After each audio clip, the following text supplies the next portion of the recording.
Connectez-vous.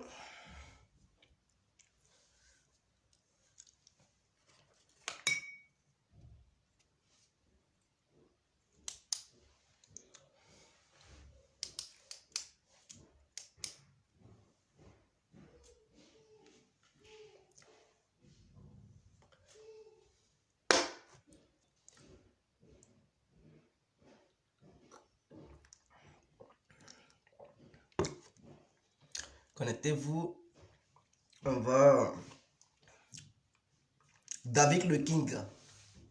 Big up à vous. J'espère que vous allez très bien. Mori Arsenal. Big up à vous. Pela Pela Yapo. Gros bisous à vous. Connectez-vous. On va un tout petit peu échanger. C'est important.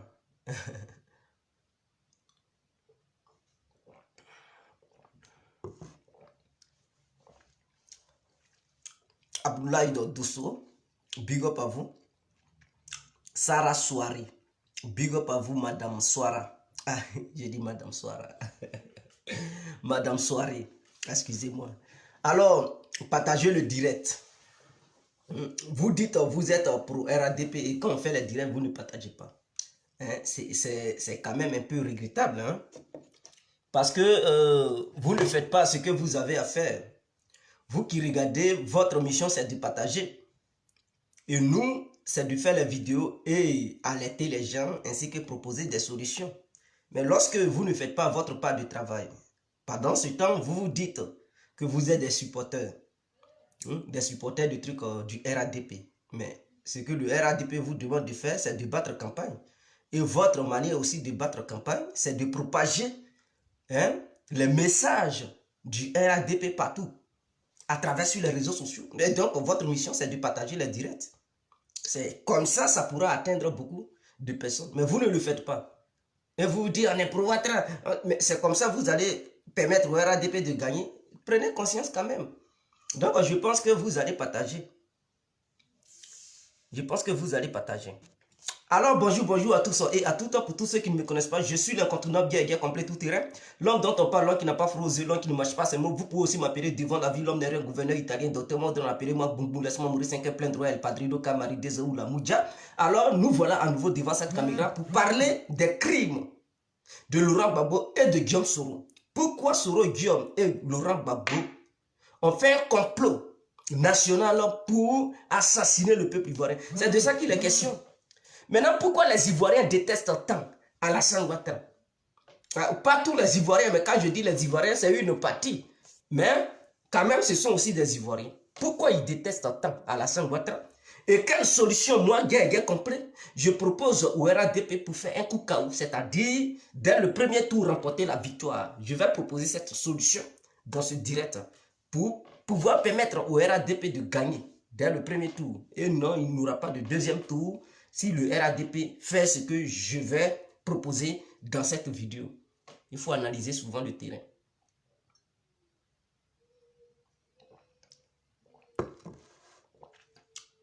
Merci à Abdoulaye Dosso. Alors, je donne raison à Gédéon de la Kékouva par rapport à l'une de ces vidéos qui circulent en ce moment, où il aurait parlé d'une histoire de serpent et de nageur. Gédéon de la Kékouva a compris, mais c'est un ressortissant de l'Ouest. Il est guéri. Gédéon de la Kékouva, il est guéri. Et en Côte d'Ivoire, on sait quels sont ceux qui ont beaucoup soutenu Laurent Gbagbo. Ce sont les guéris. Même les BT eux-mêmes là, ils n'ont pas trop donné leur soutien à Laurent Gbagbo vis-à-vis des guéris. Les guéris, ils avaient donné assez. Ils ont donné assez pour Laurent Gbagbo et pour le RPI. Mais aujourd'hui, si un fils de l'Ouest vient faire ces genres de déclarations, c'est que les habitants de l'Ouest, à un moment donné, ils commencent à se réveiller. Non, Gédéon de la Kékouva, il ne vient pas du Nord. C'est un ressortissant de l'Ouest. Quand il dit vive Alassane Ouattara, mais il a parfaitement raison parce qu'ils ont compris, et c'est ce que je répétais ici depuis fort longtemps, que Laurent Gbagbo et Soro Guillaume ont tué les Ivoiriens.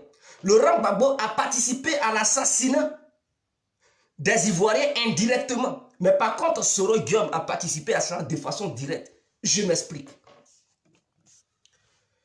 C'est comme si tu as eu une cour. Tu as eu une cour, et cette cour, il y a une clôture. Et où il y a cette clôture, il y a un portail. Et ton voisin de la cour, il court. Il dit, ah, il vient t'alerter pour dire, ah, chez moi, dans ma cour, il y a des bandits qui se préparent pour pouvoir rentrer dans ta cour, pour pouvoir te capturer, pour pouvoir te tuer, ou bien tuer aussi tes enfants. Il t'alerte. Et donc, toi, en tant qu'un être humain, toi, en tant que propriétaire de cette cour, tu dois prendre tes dispositions pour éviter que ces bandits qui se trouvent chez ton ami, dans la cour de ton ami, viennent envahir ta cour. Mais une fois que tu es alerté, au lieu de prendre des dispositions, tu ne le fais pas. Tu dis, oh voisin, il faut les laisser, je vois leur dos. Je vois le dos des nageurs qui sont dans ta cour, je les vois. Et tu ne prends aucune décision, tu ne prends aucune responsabilité, tu ne fais rien du tout et tu laisses ces bandits venir pénétrer au sein de ta cour. Et à tes yeux, ces bandits capturent tes enfants, ils les assassinent, ils les violent, ils les butent. Et tu es là, tu ne fais rien. Et malgré cela, tu vois ça et tu cries, Seigneur, Seigneur, viens-moi en aide. Mais c'est que toi-même, tu es là à ridiculiser Dieu.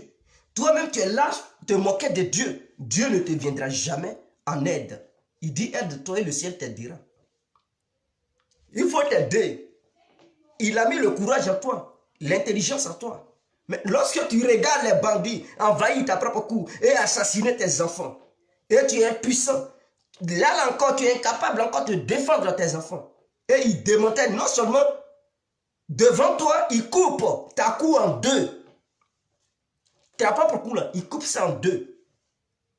Et ils prennent une partie de tes enfants en otage. Ils démantèlent tes biens et ils envoient ça chez le voisin, là où ils étaient là. Ils envoient ça là-bas. Et toi, tu ne peux rien, tu ne fais rien et tu les regardes. Ils font ce qui leur semble bien. Et tes enfants se trouvent dans leurs mains. Ils souffrent, ils agonisent, ils crient, papa, papa, viens-nous en aide. Et papa, il dit non, laissez-les. Au lieu de mater ces bandits qui ont pris tes enfants en otage, qui ont démantelé une partie de ta richesse, qui ont assassiné tes enfants, tu ne les mates pas. Au contraire, tu abandonnes tes enfants et tu négocies avec les bandits pour dire, bandits, de toutes les façons, la cour nous appartient maintenant ensemble. Vivons ensemble au sein de cette même cour. Et ces mêmes bandits, ils ne te respectent pas en tant que père qui doit garantir la sécurité de tes propres enfants. Tu les laisses et ils te font la loi au sein de ta propre maison. Je veux dire quoi par là? J'ai pris cet exemple pour faire comprendre aux gens que c'est ça qui a été le cas de Laurent Gbagbo et la rébellion. Où est-ce que je veux en venir? La rébellion se préparait au Burkina. Et donc, la Côte d'Ivoire est une grande cour, un gros village. Et donc, la cour voisine, qui est le Burkina, qui lui aussi est un gros village, et dans ce village, il y a une cour. Les rebelles se trouvaient dans la cour voisine, c'est-à-dire se trouvaient au Burkina. Et Laurent Gbagbo se trouvait en Côte d'Ivoire. La Côte d'Ivoire avait maintenant un propriétaire, et le propriétaire, c'était Laurent Gbagbo. Parce que lorsque le peuple te désigne comme leur leader, pour dire il faut être le père de la nation, alors la responsabilité vient de ton côté de garantir la sécurité de tous ceux qui vivent dans ce pays. Parce que dorénavant, tu représentes leur papa. Tout leur espoir, réussite, sécurité, stabilité, tout est dans tes mains. Parce qu'ils t'ont confié les tâches, ils t'ont donné la clé du développement, de la stabilité de leur nation et le bien vivre de leur nation. Ils te donnent la clé. On dit il faut diriger le pays. Voilà pourquoi tu prêtes un serment pour garantir à ton peuple que réellement tu as compris leurs soucis et que tu vas relever le défi. Tu prêtes le serment et on te donne la nation. La chaîne, c'est la clé qu'on te donne. Les rebelles ont pris leur temps, ils se sont formés au Burkina. Je dis bien, ils ont pris leur temps, ils se sont formés au Burkina. Ce n'est pas parce que l'État ivoirien ne savait pas. L'État ivoirien a été averti à plusieurs reprises. Mais le gouvernement de Laurent Gbagbo n'a pas voulu entendre le gouvernement de Laurent Gbagbo a toujours minimisé cette histoire de rebelles. A toujours fermé les yeux sur ça. N'a pas été responsable vis-à-vis de son propre peuple. Et la rébellion, depuis 2000, quand ils sont venus au pouvoir, on leur avait dit. Donc en 2000, 2001, jusqu'en 2002, n'oubliez pas, c'est en septembre. Donc en 2002, on est rentré en 2002, là, il y a eu plusieurs mois encore qui se sont écoulés. Il n'a même pas pris de décision. Il n'a même pas été capable d'être responsable. Il a laissé plusieurs mois de 2002 s'écrouler jusqu'à ce que septembre arrive. Il n'a même pas alerté les services de renseignement. Mais tu es le père de la famille. Des gens sont, des étrangers sont dans ta cour, dans ta propre maison, et puis tu ne sais pas. Donc ça veut dire, le gouvernement de Laurent Gbagbo ne savait pas que les rebelles avaient déjà infiltré le pays. Or pourtant, ce même gouvernement avait été déjà alerté qu'il y avait des rebelles qui se préparaient au Burkina. La question que je me pose, où était Laurent Gbagbo quand les armes traversaient la frontière de la Côte d'Ivoire, entre la Côte d'Ivoire et le Burkina, entre le Mali et la Côte d'Ivoire, entre la Guinée et la Côte d'Ivoire, il n'y avait-il pas des contrôles? Voilà la question que je me pose. Parce que dès lors que tu sais qu'il y a des gens qui se préparent à attaquer ton pays, le minimum, c'est de renforcer la sécurité sur ses frontières. Demandez aux gens de contrôler tout véhicule qui rentre dans ton pays. Et ceux qui vont rentrer dans ton pays, de les contrôler pour ne pas que ces gens-là rentrent avec des armes. Il ne l'a pas fait. Gbagbo n'a jamais pris ce genre de décision. Il a laissé les frontières du Nord, n'importe qui y rentrait. Les IB ont eu le temps de faire rentrer des armes depuis le Burkina. Ils ont fait rentrer ces armes-là jusqu'à dans la capitale. Vous comprenez? On dit un gouvernement qui a toute une armée. Police, gendarmes, service de renseignement, militaire, eaux et forêt, marins. Mais c'est moi qui... Douaniers, tout ça là, ils ont ça à leur service. IB a fait traverser des armes du Burkina. Il a traversé Ouangolo. Il a traversé Ferkessédougou. Il a traversé Korogo. Il a traversé Bouaké. Il a traversé Yamoussoukro. Il est rentré jusqu'à Bigan. Personne n'a pu contrôler IB et ses éléments. Personne. Même jusqu'à Bigan, même ils ont créé des bases où ils ont mis des caches d'armes au sein de la capitale de notre nation.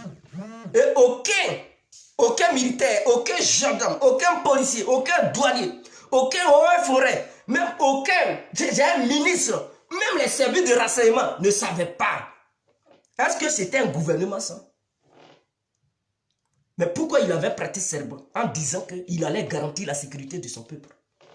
Si tu es incapable de savoir qui rentre dans ta maison, qui sort, qui prend un couteau pour rentrer dans ta maison et qui prend un couteau pour sortir, comment tu peux garantir la sécurité de ton peuple?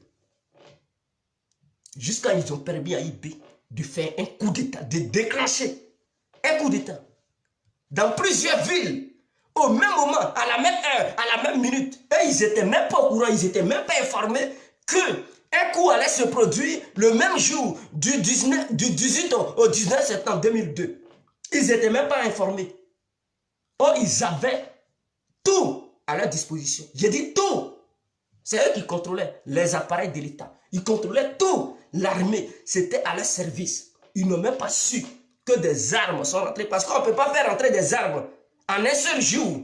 Donc, il leur a fallu plusieurs jours pour faire rentrer des armes.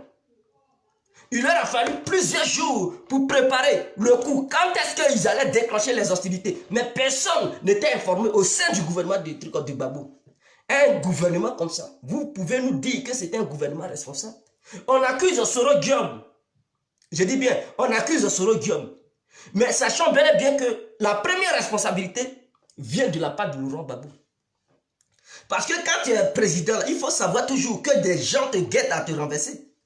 Même les grandes puissances, on voit l'Amérique, Mais vous pensez que Trump, il n'est pas menacé, son pouvoir est toujours menacé. C'est une bataille, c'est parce qu'il lutte dur qu'il a le pouvoir. Sinon, ceux qui sont dans l'opposition, ils veulent même faire tomber Trump. Vous ne comprenez pas. Même en France, il y a des gens qui luttent pour renverser Macron.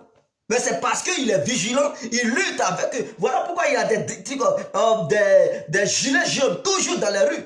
Leur but, c'est de faire dégager Macron. Trump, ils utilisent la justice, ils font tout. Leur but, c'est de dégainer Trump. Poutine aussi, ils ont tenté la même chose. Donc, Laurent Gbagbo, en tant qu'historien, en tant que quelqu'un, un politicien aguerri, quand il venait au pouvoir, il devrait comprendre que lorsqu'on vient au pouvoir, il y a toujours des menaces. Et donc, on ne vient pas au pouvoir pour faire, je ne sais pas, pour faire les yeux doux, ou bien devenir un pasteur, ou un imam. Les églises et les mosquées font déjà ce travail-là. C'est à elles d'orienter le peuple vers Dieu. Ce n'est pas le président. Mais il n'a pas pris de décision. Et devant lui, son peuple a été attaqué. Il n'a pas été capable de protéger encore ce peuple. Il n'a pas été capable encore de mater ces bandits qui se sont infiltrés au sein de sa maison. Au sein de sa propre cour, qui est la Côte d'Ivoire. Il n'a pas pu maîtriser ces bandits. Les Ivoiriens sont beaucoup morts. Donc vous comprenez déjà que Laurent Gbagbo, de façon indirecte, il a participé au crime que les rebelles ont commis dans notre pays. Il n'a pas pu les maîtriser, il n'a pas pu les contrecarrer, il n'a pas pu les empêcher de rentrer en Côte d'Ivoire. Donc, de façon indirecte, il a été complice des rebelles. Je reste crasse de femmes, mais je dis la vérité, il me dit d'arrêter. Mais pourquoi vous ne voulez pas qu'on vous dise la vérité?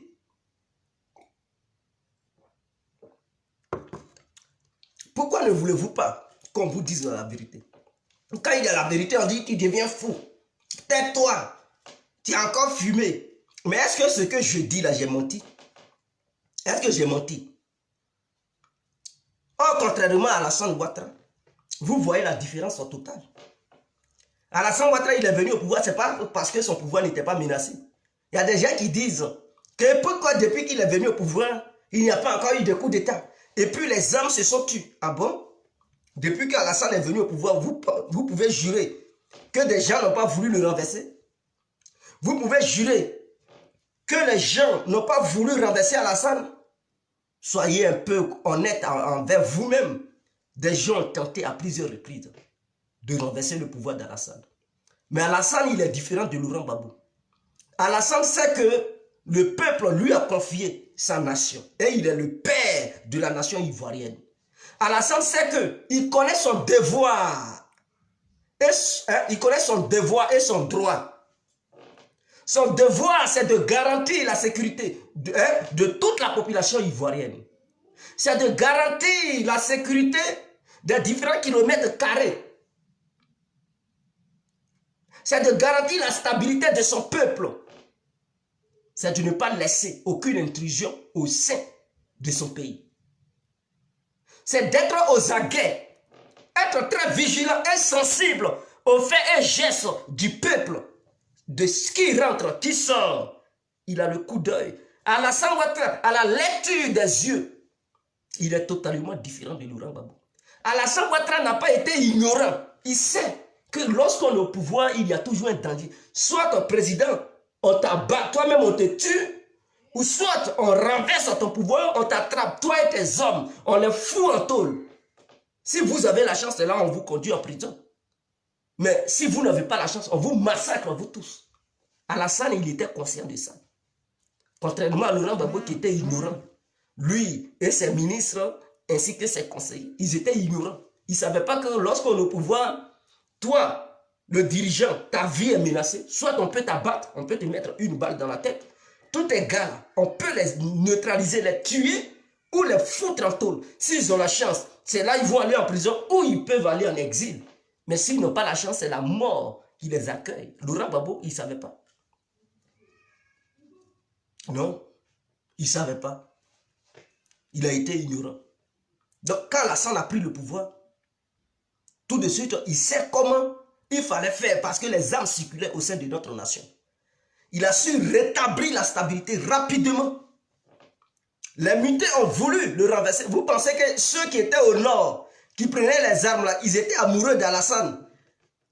Si tu es amoureux de ton père là, est-ce que tu prends un couteau contre lui pour le menacer? Pour dire papa, je vais te poignarder. Un enfant qui prend un couteau contre son papa, c'est un rebelle.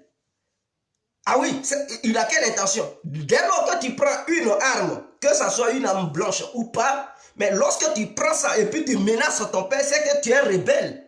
Tu deviens criminel, un danger pour ton propre père.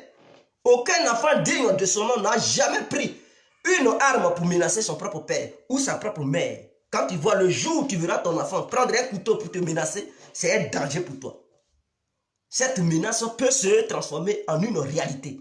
Il peut te poignarder. Donc les mutés là, les armes qu'ils avaient pris en train de menacer, c'était pas pour caresser Alassane dans le sens des poils. Ils menaçaient le pouvoir d'Alassane. Et vous savez, ça a coûté au moins 20 milliards à l'État ivoirien pour calmer les ardeurs. L'État ivoirien a fallu leur donner 20 milliards de francs CFA pour les calmer. Mais ils ont repris encore. Puis un an après, ils ont répété leurs bêtises. Parce que leur objectif, c'était encore de renverser Alassane. Mais il a su encore les calmer. Il a déjoué leurs coups parce qu'il a été très vigilant. Il a été très vigilant. Il a évité encore ce coup. À plusieurs reprises, il y a eu des combats, des gens qui attaquaient les commissariats pour voler des armes. Ils attaquaient même des corridors dans le but de déstabiliser le pays. Mais là encore, Alassane Ouattara et son gouvernement ont été vigilants. Parce qu'il sait qu'on lui a confié une lourde tâche. Il y a eu une épée de Damoclès sur sa tête. L'épée de Damoclès que le peuple ivoirien a mis sur sa tête. Il sait que cette épée est là. Et donc, il ne peut pas jouer avec la sécurité du peuple. Alors, il fait le travail pour lequel le peuple l'a mis comme président. Donc, Alassane est digne.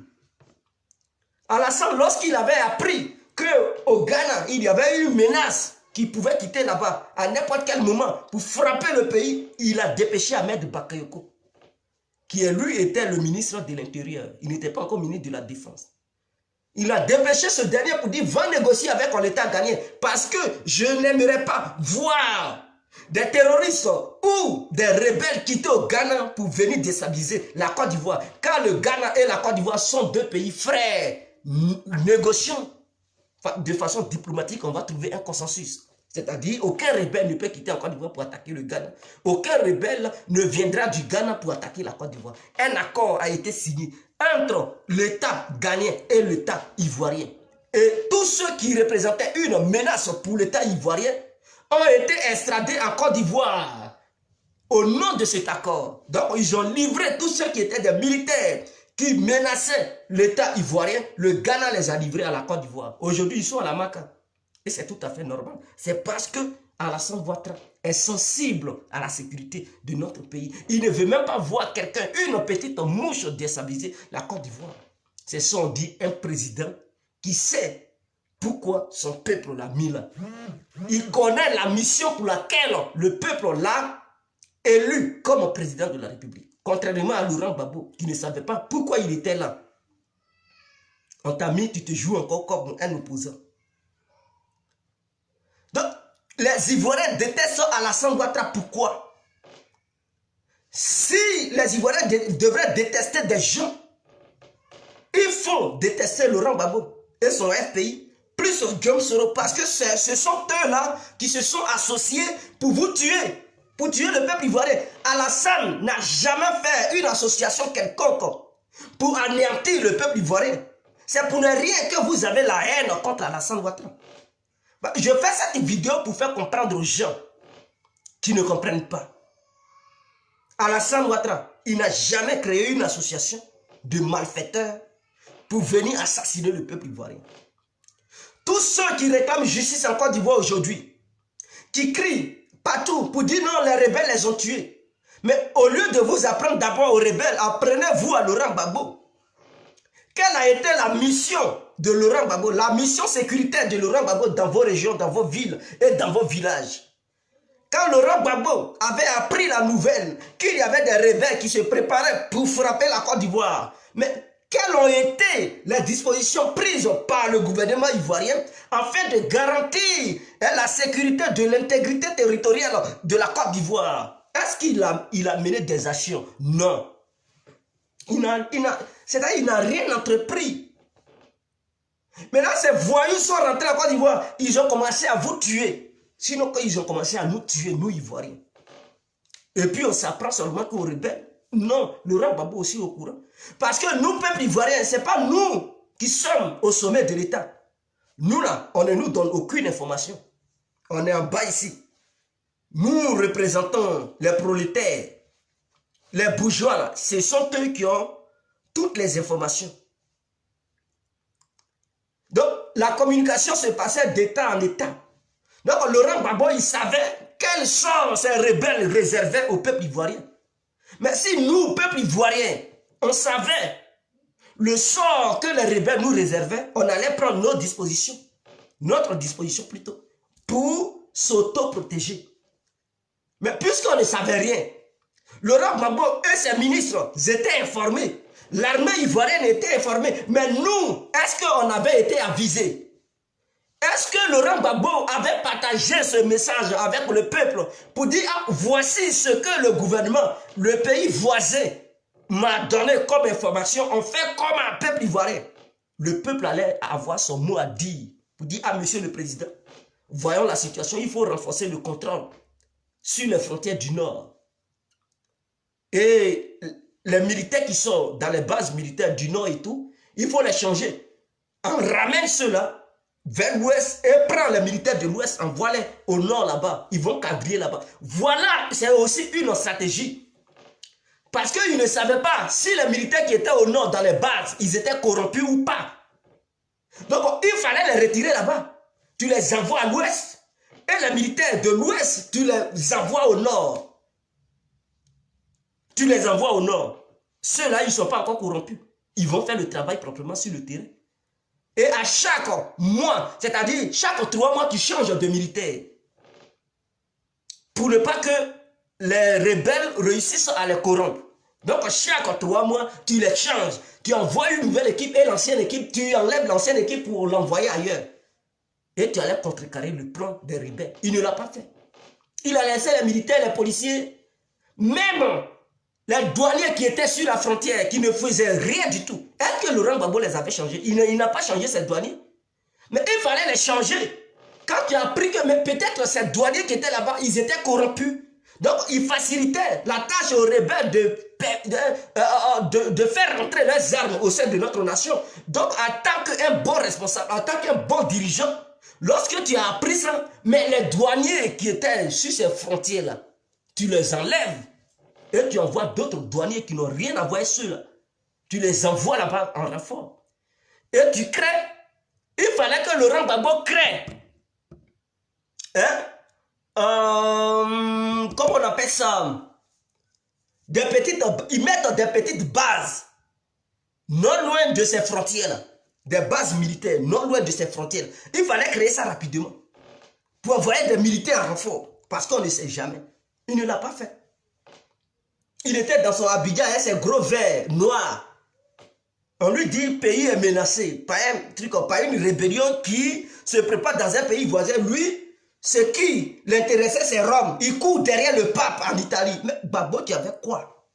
On dit tes enfants sont menacés. Mais quelqu'un qui est un digne père, lorsqu'il apprend que quelqu'un veut tuer son enfant, mais attendez, tu te mets dans tout ton état. Tu as la rage. Tu cherches ce dernier qui veut faire du mal. Même quand tu apprends dans le village que quelqu'un a menacé ton enfant de mort. Mais mon vieux, mais tu deviens truc.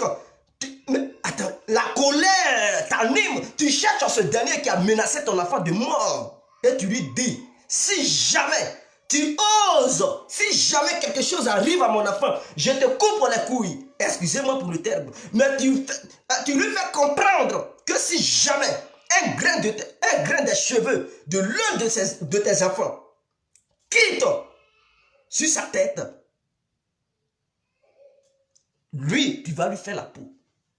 Pour qu'ils comprennent que, en tant que papa, tu n'es pas prêt à laisser ton enfant se faire massacrer par un individu quelconque. Tu n'es pas prêt à laisser ton enfant se faire menacer par qui que ce soit. Et que tu es le père, tu les as mis au monde et tu es prêt à les défendre sur tous les plans. Même si il faudrait que la mort s'en suive, tu es prêt à en découdre avec ce dernier. Si ce dernier doit marcher sur ton corps pour atteindre tes enfants, tu es prêt. C'est son Dieu père. C'est comme la mère. Tu as déjà vu une maman, son enfant en danger, et puis elle va dire, non, une mère, lorsque son enfant, mais tu vois la mère, elle sort de ses gonds. Elle préfère se donner la mort pour sauver son enfant. C'est ça la différence. Laurent Gbagbo n'a pas été à la hauteur. Il savait que ses enfants étaient menacés. Et bien ses enfants, c'était les Ivoiriens. Et quand tu es le président, tu es le père de tout le peuple. Il n'a pas pu garder le peuple. Il n'a pas pu sécuriser le peuple. Il a permis à Soro Diome et les IB de tuer le peuple. Et vous vous apprenez Alassane Ouattara. Alassane a fait quoi dans ça? Alassane, il a fait quoi dans ça? Ouattara a fait quoi? Il vous a fait quoi? C'est la haine qui vous anime. Mais vous cherchez le propriétaire de la rébellion. Vous dites Alassane a financé la rébellion. Preuve que vous ne disposez pas. Preuve que vous n'avez pas à votre disposition. Même Laurent Gbagbo n'a jamais pu avoir une petite preuve qui attestait que réellement Alassane était impliqué dans cette rébellion. Mais une seule chose est sûre.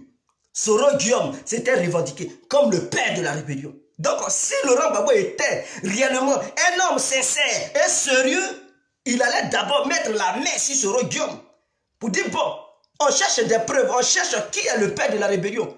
Nous on pense que c'est Alassane. Mais brusquement, soudainement, en même temps, tu sors de nulle part, tu dis c'est toi qui es le père de la rébellion. Et c'est toi qui négocies au nom de la rébellion. Bon, Soro Guillaume, comme la rébellion a assez tué en Côte d'Ivoire. La rébellion a assez détruit la Côte d'Ivoire.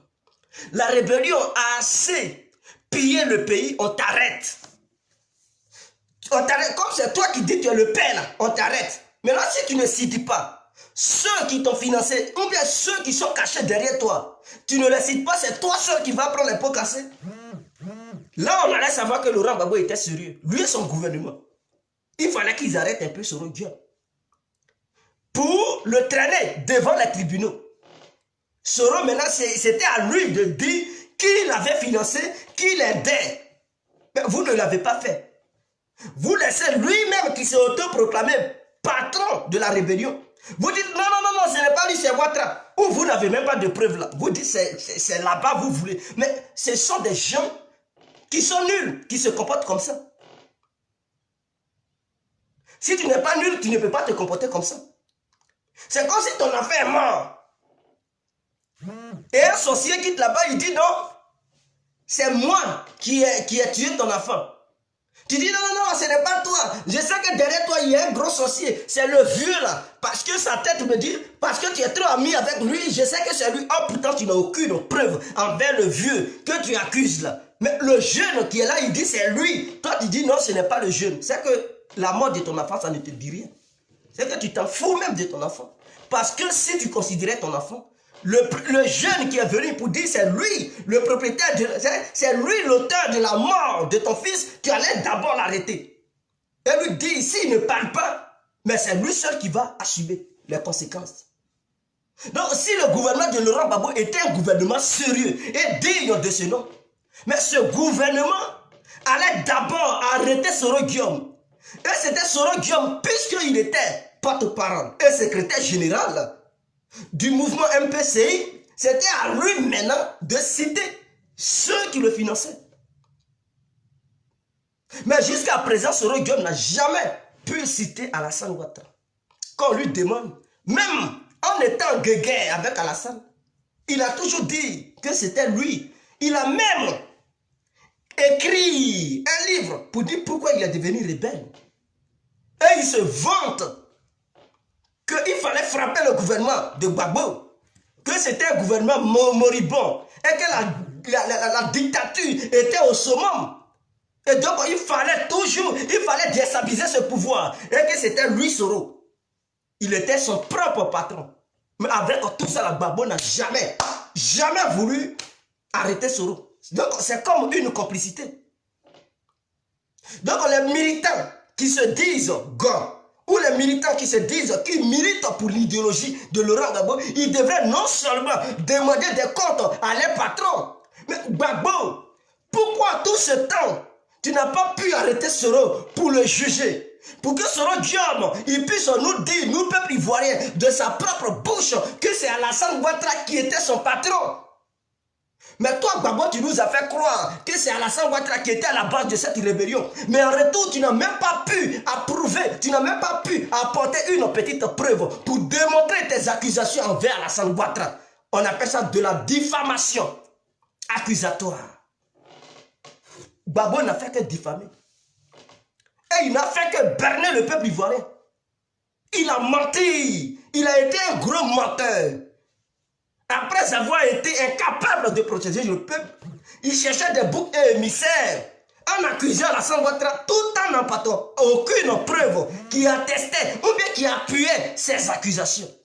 Un tel homme, et vous êtes encore derrière lui. Je suis fort surpris et étonné de voir des gens, des personnes normales supporter encore le FPI. Je parle du FPI parce que c'est un parti politique qui est important aussi en Côte d'Ivoire. Mais les gens, ils sont au sein du FPI, ce n'est pas l'idéologie du FPI qui suivent, c'est l'homme Gbagbo qu'ils aiment. Donc, il faudrait qu'on leur dise qui est leur Gbagbo là. Et que si les parents sont morts lors de la rébellion, Gbagbo est l'un des responsables de la mort de leurs enfants et de leurs parents. D'autres diront que oui, il a été conduit à ce pays, mais je viens. Si cette histoire de ce pays, je vais me mouiller la gorge.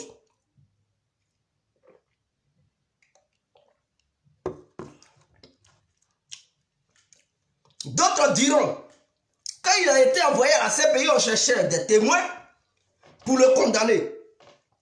Et donc, il n'a pas eu de témoins capables d'incriminer Laurent Gbagbo.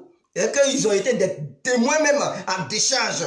Et donc, la CPI, n'ayant pas de preuves, a décidé de la quitter. Vous savez, l'erreur de la CPI, c'est quoi?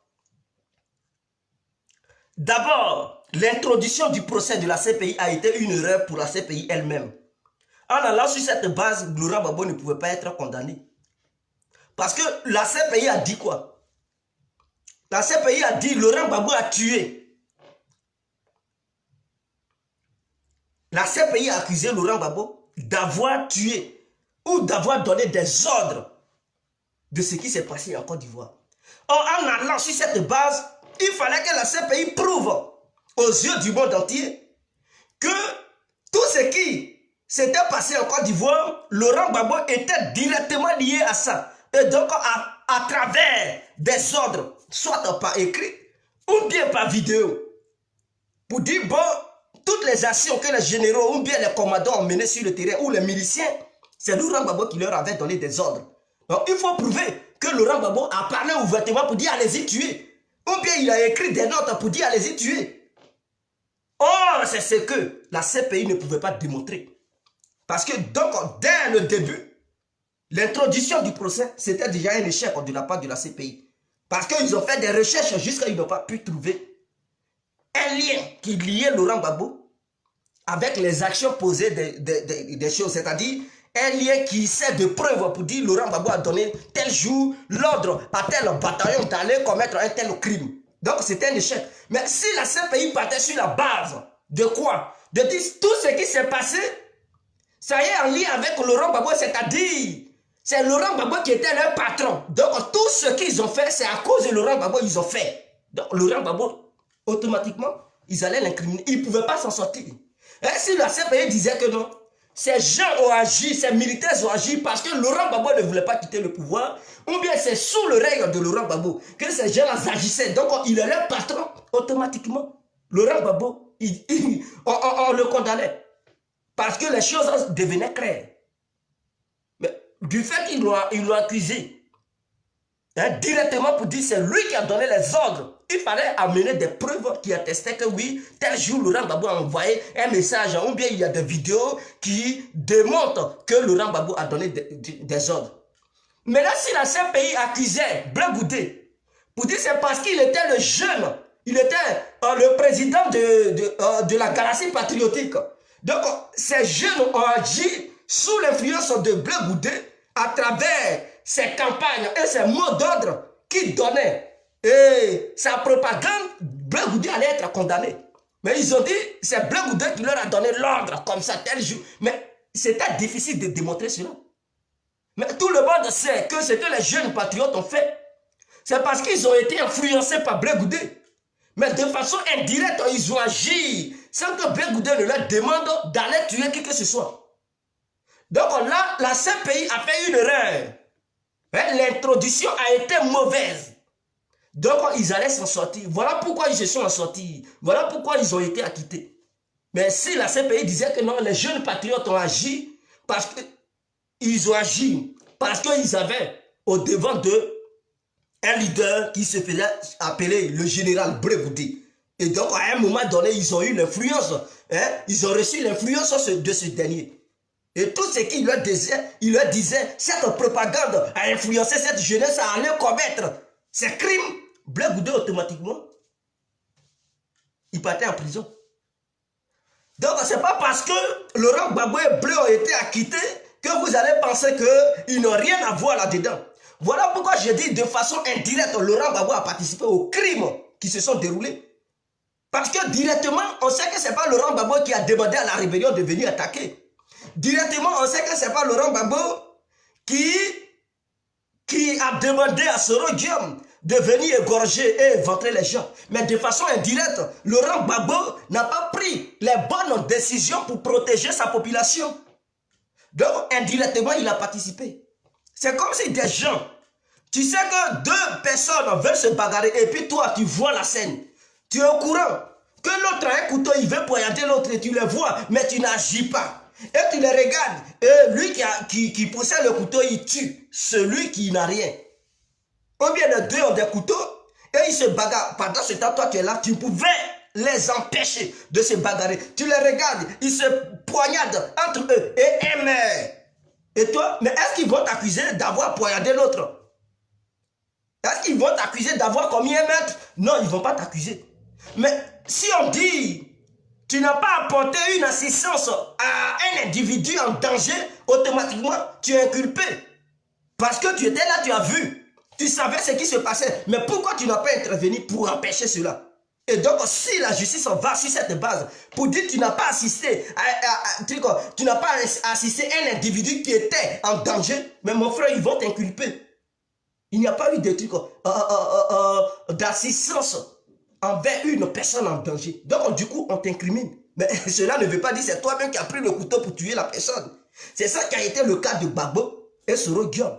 Il n'a pas apporté une assistance à un peuple qui était en danger vis-à-vis d'une rébellion.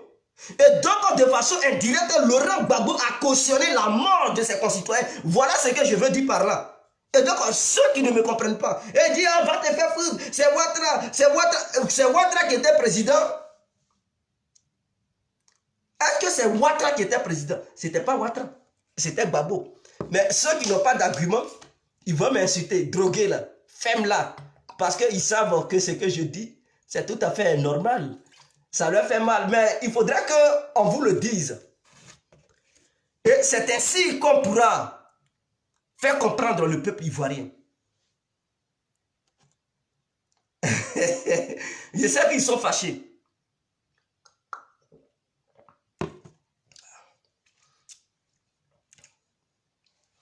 Je sais qu'ils sont fâchés, mais vous pouvez insulter comme vous voulez. Il n'y a pas de souci. Donc, au lieu de détester Alassane, allez-y détester Laurent Gbagbo et son FPI, ainsi que Soro Guillaume. Tout ce que j'ai à vous dire, je vous recommande d'enlever l'ethnocratie en vous. Ça veut dire, tout simplement, il vient de ton ethnie. Donc, tu vas mener une politique d'amour régionaliste. Et tout. Enlevez ça dans vos têtes. Et vous venez de même région. Quel que soit ce qu'il a fait, ou bien ce qu'il fait, ça ne t'engage guère. Tu t'en fous. tu as un amour. Mais puisque l'autre, il ne vient pas de ta région, alors tu as une haine farouche contre lui. Or, pourtant, lui qui ne vient même pas de ta région, c'est lui-même qui lutte pour ta protection. Et pourtant, lui qui vient de la même région que toi, il s'en fout de ta protection. Que tu subisses l'injustice ou pas, ce n'est pas son affaire. Alassane Ouattara, qu'est-ce qu'il ne vous a pas apporté? Est-ce que depuis qu'il est là, il y a la guerre en Côte d'Ivoire? Il n'y a pas de guerre. Alassane Ouattara a été celui qui a apporté la paix, qui vous permet aujourd'hui de voyager du sud au nord, de l'est à l'ouest, en passant par le centre, sans être inquiété. Alassane est celui qui vous garantit aujourd'hui la sécurité de traverser la Côte d'Ivoire jusqu'au Burkina, sans être vraiment agressé par un rebelle quelconque. Il est celui qui garantit cette sécurité. Il est celui qui fait qu'aujourd'hui les banques ne sont plus cassées par des mafieux comme John Soro. Il est celui aujourd'hui qui fait que nos sites miniers ne sont plus pillés n'importe comment. Alassane Ouattara est celui qui envoie les opérateurs économiques en Côte d'Ivoire. Alassane Ouattara est celui, grâce à lui, il y a aujourd'hui plusieurs routes. Parce que quand il est venu au pouvoir, non seulement il a réaménagé certaines voies qui étaient dégradées, certaines voies qui étaient infréquentables, parce que si ces voies-là, on dirait que c'était des mares, puisque ces voies étaient déjà détruites. Ces voies étaient déjà détruites. Donc il fallait arranger ces voies. Et c'est Alassane Ouattara qui a pu le faire. Mais mes frères Dida, je prends le cas de mes frères Dida. On est Dida, on se connaît, non? À Divo. Vous habitez à Divo. Ou bien vous habitez la région du sud de Bandama. Quand on dit région du sud de Bandama, chef lieu Divo, donc on considère que c'est pour les Dida. Région des fromagers. On considère que ça, c'est pour les bêtés. Lakota, chef-lieu, je ne sais pas. C'est quelle région ça appartient? Non, Lakota fait partie du sud Bandama, je pense. Mais qui connaît l'axe Abidjan-Gagnoa? L'axe qui quitte Abidjan-Gagnoa en passant par Divo, Lakota, en allant vers Gagnoa. Qui connaît ça? Avant la prise de fonction d'Alassane Ouattara. Qui a une fois circulé sur cette voie? Mais moi complet, ça c'est ma région, j'ai plusieurs fois circulé sur ça. Direction Gagnoa, direction Abidjan, direction Divo, en tout cas, Guégué a fait tous les sens. Et je sais dans quel état se trouvait cette voie. Cette voie était dans un état de débriété pas possible, que je ne pourrais même pas qualifier. Mais tous ceux qui prenaient ce trajet, ils n'étaient pas convaincus d'arriver à destination. Puisque même vous êtes même assis dans le car avec la peur au ventre. On dirait même le car même va se renverser. Ça faisait peur. Même jusqu'à des coupeurs de route, on se permettait de braquer même des cars en pleine voie. Parce que, arrivé, il y a des moments où le car ne peut pas aller vite, ça ne peut pas vite rouler. Il y a des gros trous. Et c'est là, quand ça arrive là-bas, les petits voleurs, ils sortent, ils vous braquent, ils vous volent. Mais Gbagbo était là. En cette voie servait Laurent Gbagbo à aller dans sa ville, qui est la ville de Gagnoa. Aller vers son truc, vers son ethnie, qui est l'ethnie Bété. Mais qu'a-t-il apporté? Vous les Dida là, je suis Dida, je suis à moitié Bété, je suis à moitié Ega. Vous les Dida, Ega et les Bété, Laurent Gbagbo vous a apporté quoi? N'est-ce pas la souffrance qu'on subissait lorsqu'il était là? Il ne nous a rien apporté. Mon frère, pourquoi tu t'embêtes coûte que coûte à vouloir suivre Laurent Gbagbo? Sachant bel et bien que ce dernier, quand il était là, mais ta région était délaissée. Il n'y avait même pas de voie. Ça n'allait pas accident chaque jour. Mais qui n'a pas perdu un parent? au cours d'un accident sur cette voie. Mais tu as déjà perdu des parents. C'est parce que Laurent Gbagbo n'a pas pu arranger ses voies que ses parents ont subi un accident. Et tu suis encore ce dernier. Qu'est-ce qu'il peut t'apporter? Quand je parle de Gbagbo, des gens me diront qu'il n'est pas important. Mais je parle de lui parce que le FPI est arrimé à cet homme. Le FPI ne veut pas se détacher de cet homme. Or, ces peuples-là, ces peuples qui sont de l'autre côté, dans leur tête, ils se disent ils sont FPI. Donc, il faut leur donner l'image réelle du leader du FPI pour qu'ils comprennent que le FPI dont ils sont membres n'est pas un parti politique qui pourra sauver leur vie, qui pourra leur permettre de mener une bonne vie. Vous devez savoir, cher peuple d'Ida, cher peuple Égal, cher peuple bêté, vous devez savoir que la Côte d'Ivoire se multiplie. Nous devenons nombreux de jour en jour. Avec Laurent Gbagbo, la Côte d'Ivoire n'est plus sous l'aide de Gbagbo. Quand il devenait président, on n'atteignait même pas encore 23 millions. On était environ 22 millions ou 20 millions. Aujourd'hui, nous orientons vers les 26 à 27 millions en Côte d'Ivoire. Je pense que s'il y a un bon recensement, on peut atteindre au moins 27 millions d'habitants. C'est-à-dire, de la manière, il y a la surpopulation de notre nation. Il faudrait qu'il y ait encore des infrastructures pour permettre à la population de gagner du boulot. Mais on ne peut pas se multiplier, on devient nombreux et il n'y a aucune infrastructure, mais ça va être le chômage galopant dans notre nation. Et ça va provoquer la pauvreté.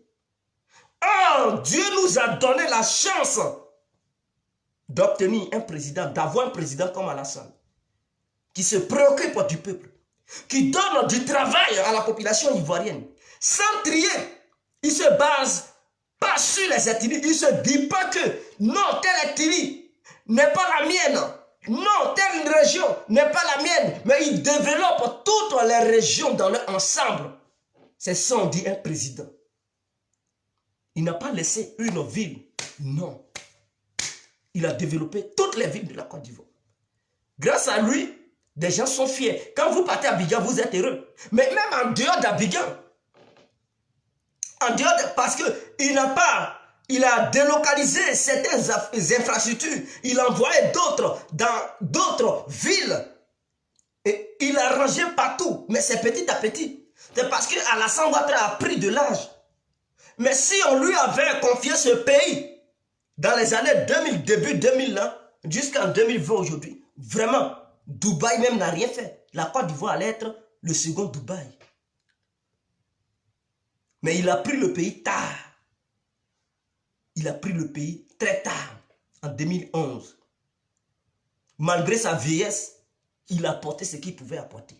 Imaginons, lorsqu'il était jeune, s'il prenait ce pays, qui allait encore... Aucun pays africain n'allait encore se comparer à la Côte d'Ivoire. Malgré sa fatigue, malgré tout ce qu'il a fait, malgré son âge avancé, Alassane a pu donner quelque chose, un grand souffle au peuple ivoirien. On ne peut pas aussi comprendre ça. Ça aussi, c'est de la sorcellerie. Pour ça, vous l'haïssez. Vous vous dites qu'il a tué vos parents. Avez-vous des preuves? Lui qui a tué vos parents, c'est Gbagbo et Soro. Eux, ils ne s'en cachent pas. Soro même, il écrit des livres. Vous voyez, mais vous refusez. Si ce n'est pas de la sorcellerie, c'est quoi? Quelqu'un il tue ton enfant, il vient devant toi, il dit c'est moi. Et tu dis non, c'est pas lui, c'est l'autre. Mais qu'est-ce que tu cherches? Si tu es sérieux envers toi-même, tu ne dois même pas accuser un autre. Tu dois d'abord arrêter lui qui vient se déclarer devant toi, d'être le coupable et le responsable du meurtre de ton enfant. Tu dois l'arrêter pour dire il faudrait que justice en soit faite. Et quand tu le laisses et puis tu accuses un autre, c'est que toi-même, peut-être tu es dérangé mentalement. Je pense que c'est clair. C'est ça le vrai danger. Maintenant, vous dites, militant du RADP, vous ne partagez pas les vidéos que nous faisons. Mais pourquoi, comment ça peut atteindre un bon nombre de personnes? Votre part, c'est aussi de partager les directs.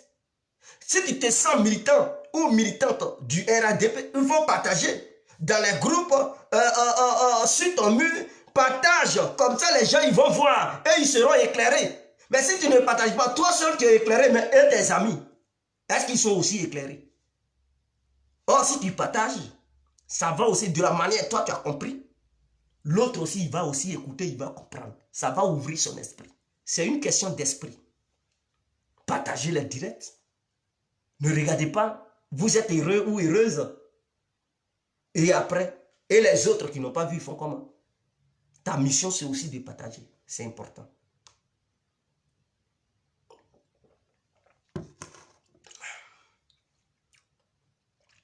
Il y a des gens, ils me disent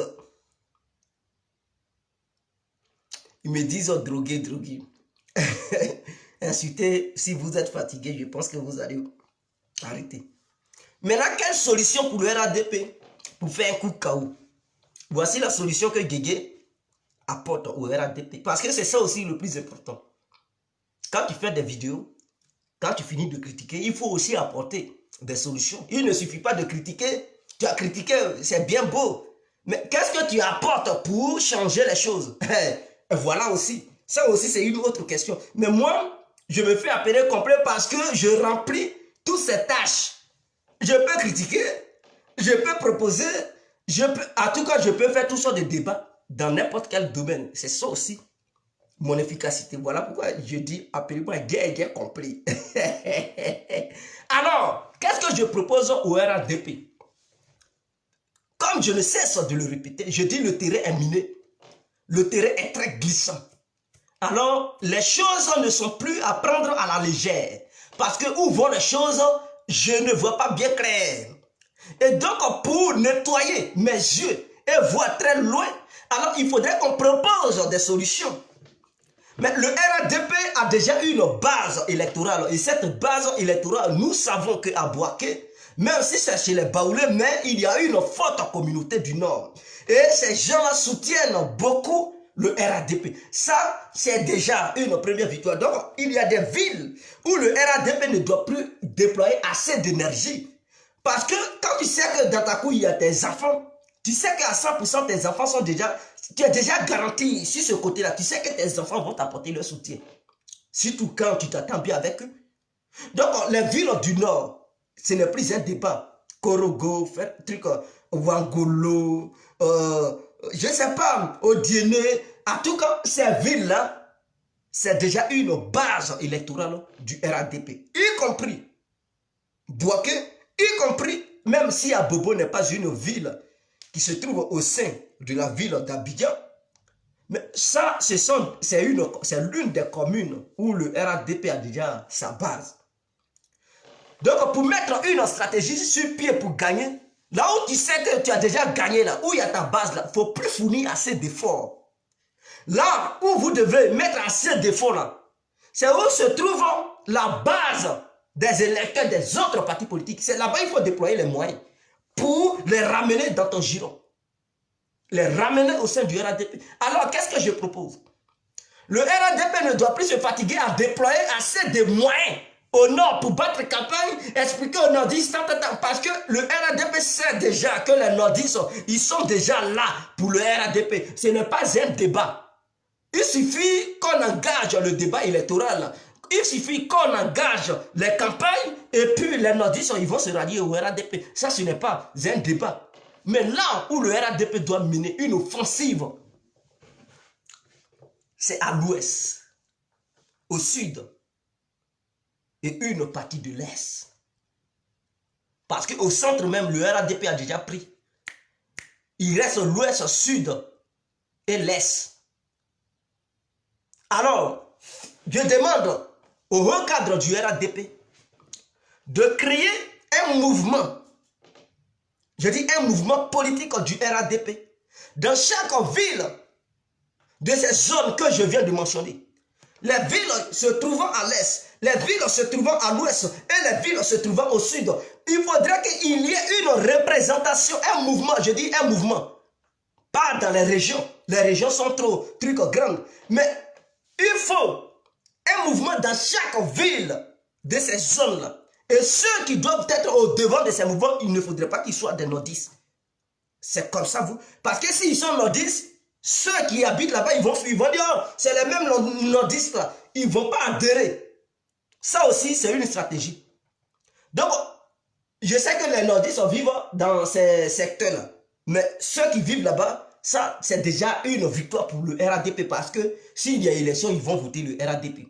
Mais les autochtones de ces zones-là, quand je dis autochtones, ça veut dire les propriétaires terriens de ces zones-là. Parce que chacun a sa terre en Côte d'Ivoire. Bouaké, ça c'est chez les Baoulés. Korogo, je pense que c'est chez les Sénifos, n'est-ce pas? Ferke Sedoukou, c'est aussi chez les Sénifos. Odiéné, c'est chez les Koyaka, je pense. Hein. Ouais, bon, en tout cas, c'est comme ça que les choses sont réparties. La Côte d'Ivoire nous appartient ensemble. Mais imaginons, Divo, on sait que c'est chez les Dida. Donc si le RADP met sur pied un mouvement du RADP pour représenter, je dis bien représenter uniquement Divo, et les villes qui sont aux alentours de Divo, il faudrait que ce soit un Dida qui pilote les choses. Et donc si le Dida pilote, ça va attirer les autres Dida à adhérer dans ce mouvement. Mais si c'est un Dula qui pilote, mais ça va faire fuir les Dida.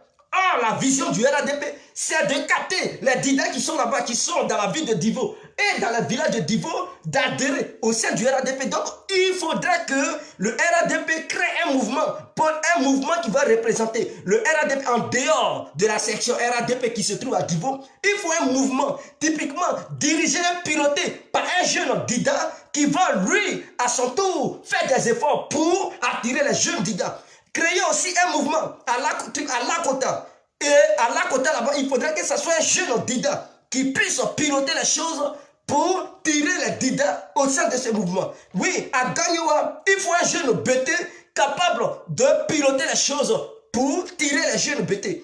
À Frasiko, il faut un jeune Godier capable de piloter les choses pour attirer. À Bassam, il faut un jeune Bassamois. Quand je dis un jeune Bassamois, ceux qui sont à Bassam, on les appelle les Bassamois, mais il faut un jeune Apollo qui va diriger les choses pour le RADP, pour attirer la jeunesse polonaise. Est-ce que vous comprenez? Et c'est comme ça. Ayam Soukro, mettez un jeune Baoulé qui va piloter les choses pour attirer les Baoulés. Donc, mais au nord, ne déployez pas assez de moyens, parce que le nord est déjà une base garantie pour le RADP. Donc, il y a des villes où il ne faut plus déployer assez de moyens. Parce que lorsqu'on sait à 100% que ces villes-là, c'est déjà pour nous, on ne peut plus assez perdre le temps. C'est comme à Yopougon. Gbagbo, pour mettre une stratégie sur pied, il ne va plus déployer assez de moyens à Yopougon. Parce qu'il sait que il a déployé des moyens, il n'a pas déployé des moyens. Les jeunes de Yopougon, eux là, c'est Gbagbo. Est-ce que vous comprenez? Donc, s'il veut attirer des gens, il va aller frapper au nord là-bas. Donc, il va mettre des mouvements politiques du FPI sur pied dans les différentes villes du nord, représentées par les autochtones de ces villes, pour permettre aux Dula de ces villes-là d'adhérer au sein du FPI. Et c'est comme ça. Voilà, c'est ce que Soro Diom il est en train de faire. Après, c'est quand il a délégué, comment il s'appelle ce député-là, Alain Lobognon. Il dit, toi, il faut représenter Fesco parce que c'est chez toi. Donc, les Gaudiers, il faut tout faire. Les Gaudiers vont supporter Diom Soro. Et c'est comme ça. Mais il n'est pas encore tard. D'autres diront que non, il reste 5 mois. Mais non, 5 mois, c'est assez. On peut faire même un tel mouvement en moins de 3 mois. En moins de 3 mois, on peut faire un tel mouvement. Il suffit que l'argent soit là. Moi, le RADP peut garantir, peut dire, bon, 1 milliard pour ces projets-là. C'est un projet gigantesque. Si les mutins ont eu 20 milliards, qui n'ont rien fait, qui n'ont rien apporté au gouvernement, si le gouvernement s'est battu pour leur donner 20 milliards cadeaux, pour qu'ils aillent dans les maquillés farotés, en retour, ils n'ont rien apporté au gouvernement. Je pense qu'avec une telle démarche, le gouvernement peut d'abord mettre une somme d'1 milliard sur pied pour dire, bon, on va aider ces jeunes qui vont aller en mission dans ces différentes villes. Voilà 1 milliard, on va les financer sur les fronts pour qu'ils puissent créer des bases solides pour le RADP. Donc, au nord, le RADP va battre les autres partis politiques et les autres partis politiques dans leur propre fief On va les défier, on va les battre là-bas. Et donc, ils n'auront plus de base. Les autres, il faut déstabiliser leur base. Où ils pensent qu'il y a leur base. Il faut aller là-bas. Il faut aller jouer le maracana là-bas. Tu les défies sur leur propre terrain, tu les abats là-bas. Et tu prends les militants. Voilà la vision que moi, je propose au RADP. Bon, à eux maintenant de voir, d'analyser. Et si c'est bon, parce que je sais que dans chaque région, il y a des représentants du RADP. Mais ce n'est pas bon. Où on dit région, c'est trop grand. C'est trop grand. Il faut... Les régions, en cas rester là, il y a avoir des représentants dans chaque région. Mais en dehors de ces régions, dans chaque ville, il faudrait qu'il y ait un représentant. Un représentant du RADP. Voilà ce que je tenais à dire. Maintenant, les villages DS, puisque moi-même, j'ai un côté DS, il faut un représentant des DS. Nous sommes 18 villages qui représentons l'ethnie DS. On dit Ega. Je pense que beaucoup ne connaissent pas cette ethnie. Nous sommes des DS. Donc, pour attirer par les DS dans la tête, c'est babou. Hein? Donc, pour les amener au sein du RADP, il faut déléguer un jeune DS qui, lui, va aller vers son peuple DS pour dire, bon, votez à Alassane. Pourquoi? Il va leur expliquer dans leur langue. Ils vont comprendre. Et c'est comme ça partout. Donc, voilà ma solution que je propose. Si c'était l'incontournable bien complet, s'il vous plaît, gouvernement ivoirien, dotez-nous des moyens. Ah! Donnez-nous des moyens, on va acheter les bons appareils, on va faire des vraies vidéos pour vous. On va vous défendre. Hein? Donnez-nous, n'attendez pas les choses passer. Donnez-nous des vrais moyens. On va, oh mais dis donc, on va faire des vidéos de qualité. Des bonnes vidéos pour vous défendre. On peut aussi apporter notre soutien. Donnez-nous des moyens. Je sais qu'il y a des réunions qui se passent et il y a des cyberactivistes qui veulent verrouiller le cercle pour dire non, ne donnez pas lui là, ne donnez pas lui là. C'est nous, mais ceux-mêmes qui mettent ces gens de penser en vous là, eux-mêmes ils font rien d'ailleurs sur le terrain. Ils n'apportent aucune bonne idée, aucune bonne solution. Ils passent leur temps à se clasher entre eux. Donc, les responsables du RADP qu'ils envoient, que le gouvernement envoie pour une telle mission, ne vous laissez pas influencer par d'autres cyberactivistes qui veulent verrouiller le cercle pour dire non, c'est nous, ou bien donnez-nous ça, et puis eux, ils prennent. Non. Je pense que vous devez contacter chaque cyberactiviste de son côté, à contacter les gens. Ne mettez pas un autre cyberactiviste devant pour dire non, non, non. Quand c'est comme ça, eux tous, ils vont tout prendre, ils ne vont pas donner aux autres. Donc, le gouvernement doit déléguer des gens, contacter chacun, gérer la situation avec chaque personne. Voilà, en dehors d'un truc, d'un groupe de trucs. Et dites à ces gens-là que vous allez contacter ces cyberactivistes de mener un combat et dans quelle direction ces gens-là vont mener le combat. Qu'est-ce qu'ils doivent faire? C'est à eux maintenant d'être au niveau, d'être à la hauteur pour mener ce combat. Nous, on attend des bons appareils. On va vous faire des vraies vidéos. Les gens verront que nous ne sommes pas des plaisantins. Donc, sur ce, je vous remercie. Je vous remercie infiniment. Vive le RADP. Vive le peuple ivoirien. Et courage à tous et à toutes. C'était l'incontournable, bien compris. À ce soir pour une autre vidéo ou pour un autre direct. On est ensemble. Ciao.